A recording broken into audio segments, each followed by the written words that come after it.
Fələstinli inşaatçı Yunus Salahın tipik günü. O, hər səhər İsrailli yoxlanış məntəqəsində yüzlərlə başqaları ilə sıraya duraraq Yahudilərin məskunlaşdığı əraziyə işləməyə gedir.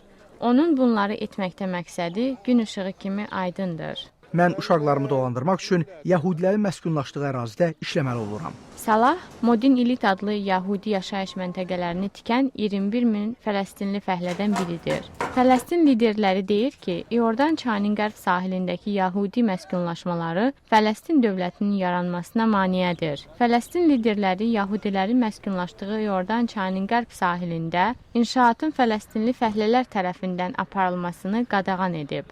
Liderlər bildirib ki, bu ərazilərdə işləyən Fələstinlilər düşmənə yardım edir. Abdel Hafiz Nofəl Fələstin İqtisadiyyat Nazirinin müavinidir. Bu bir prosesdir. Biz İsraildən ayrılmaq üçün cəld addımlar atırıq. Biz inanırıq ki, bu ərazidə məskunlaşanlarla birgə yaşaya bilmərik.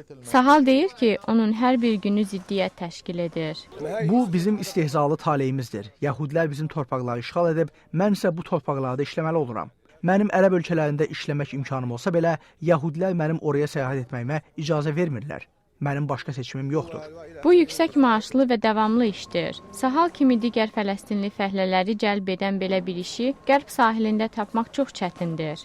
Bu işin sayəsində Salahın ailəsi rahat yaşaya bilir. Bu işdən qazanılan pulun sayəsində o əlil uşağının qayğısına qala bilir. Salahın yoldaşı Ahlam deyir ki, o müstəqil Fələstin dövlətinin qurulmasını arzulayır, lakin o həqiqətlə üzləşməli olduğunu da bilir.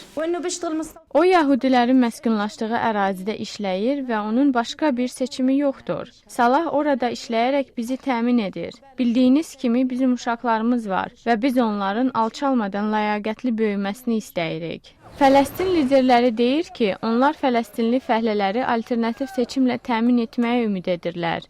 Lakin qadağa qüvvəyə mindikdən sonra işsizləri işlə təmin etmək üçün hələ konkret planları yoxdur. Yunus Salah deyir ki, Fələstin liderləri yalnız qadağa sərəncamı ilə mənim bura işə gəlməyimin qarşısını ala bilməyəcəklər. Rəsmilər kimi mən onlara hörmət edirəm və onlar bunu edə bilər. Amma bizi bura gəlməkdən saxlamağın yeganə yolu zor tətbiq edilməsidir. Qərb sahilində alternativ iş imkanları yaranana qədər isə Fələstinli fəhlələrin hər günü Yahudi yoxlanış məntəqəsində iş üçün sıraya düzülməklə keçməkdə davam edəcək. Vaşinqtondan Cəmilə Aydın, Amerikanın səsi.